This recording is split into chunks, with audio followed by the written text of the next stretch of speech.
Hello bachcho, let's see this question. This question says calculate the EMF of following cell at 25 degree Celsius where Fe oxidize in Fe2 plus its concentration is 0.1 m and Ag plus जिसकी concentration है 0.1 m reduce in Ag. Given E naught for the reduction of Fe2 plus in Fe is equal minus 0.44 volt and for the reduction of Ag plus in Ag E naught is equal 0.80 volt. Key concept for this question is cell EMF. Cell EMF. Key concept for this question is cell EMF or cell potential और cell potential. किसी cell का cell potential उसके दो electrode के potential का difference होता है. It is the potential difference. Potential potential difference of two half cell का पोटेंशियल डिफरेंस होता है. क्वेश्चन में यहाँ गिवन टू हाफ सेल्स है FeNAg और यहाँ ओवरऑल रिएक्शन इस तरह से होती है. Fe2 plus react with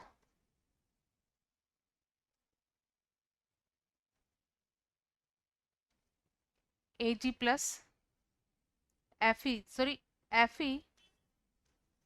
react with Ag plus Fe react with Ag plus and Fe oxidize in Fe2 plus and Ag plus reduce in Ag.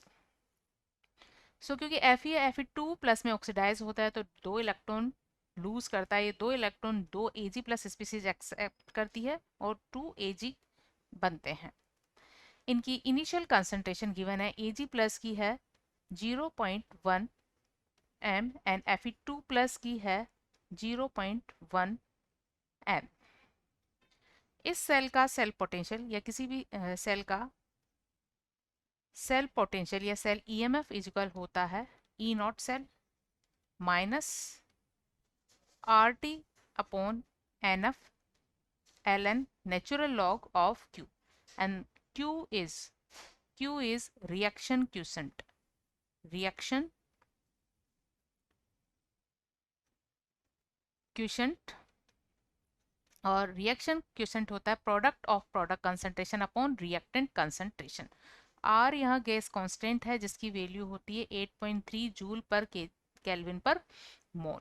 T temperature है which is 25 degree Celsius और kelvin में होगा ये 25 plus 273 is equal 298 kelvin. Faraday 1 Faraday is equal होता है 96500 coulomb और ln natural log of Q is equal in base 10 is equal 2.303 log base 10 Q के equal होता है. n या नंबर ऑफ ट्रांसफर्ड इलेक्ट्रॉन है और इस रिएक्शन में दो इलेक्ट्रॉन्स का ट्रांसफर होता है. सो E सेल इज इक्वल होगा E नॉट और E नॉट सेल होता है E not an cathode minus E not NO. इसको हम लिख सकते हैं E naught cathode minus E not NO.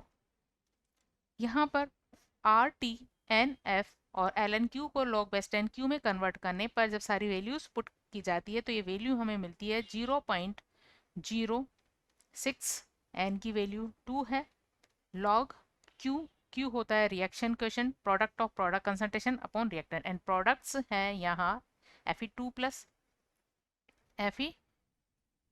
Plus and Ag raise to power 2 upon reactant है Fe and Ag plus concentration raise to power 2 क्योंकि 2 इसका stoichiometric coefficient है. अगर कोई सब्सटेंस प्योर सॉलिड या लिक्विड फॉर्म में होता है तो उसकी कंसंट्रेशन 0 होती है. इसलिए यहाँ Ag की कंसंट्रेशन को हम यूनिटी लेंगे कि कंसंट्रेशन 1 होती है क्योंकि इसकी डेंसिटी में किसी तरह का कोई चेंज नहीं होता. इसी तरह आयरन के लिए कंसंट्रेशन होगी 1 या यूनिटी. सो यहाँ हम क्वेश्चन में गिवन डाटास का यूज करेंगे. कैथोड पर होता है रिडक्शन और इसके लिए रिडक्शन पोटेंशियल वैल्यू है 0.80। एनोड पर होता है ऑक्सीडेशन और इसके लिए रिडक्शन पोटेंशियल वैल्यू है minus 0.44 volt minus 0.06 divide by 2 और यहाँ Fe2 प्लस कंसंट्रेशन है लॉग 0.1। Ag की कंसंट्रेशन 1 है, Fe की कंसंट्रेशन 1 है और Ag प्लस की कंसंट्रेशन है 0.1 स्क्वायर। सो इसे सॉल्व करने पर हमें वैल्यू मिलती है ई सेल इज इक्वल, ये होगा 1.24 माइनस 0.06 डिवाइड बाय 2 और ये वैल्यू मिलेगी हमें log 10 और log 10 की वैल्यू 1 होती है। तो यहाँ से 1.24 माइनस ये वैल्यू हमें मिलेगी 0.03। तो इसे माइनस करने पर फाइनली ये वैल्यू हमें मिलती है 1.21 volt. E cell for the question is 1.21 volt. Hope you understood. Best of luck.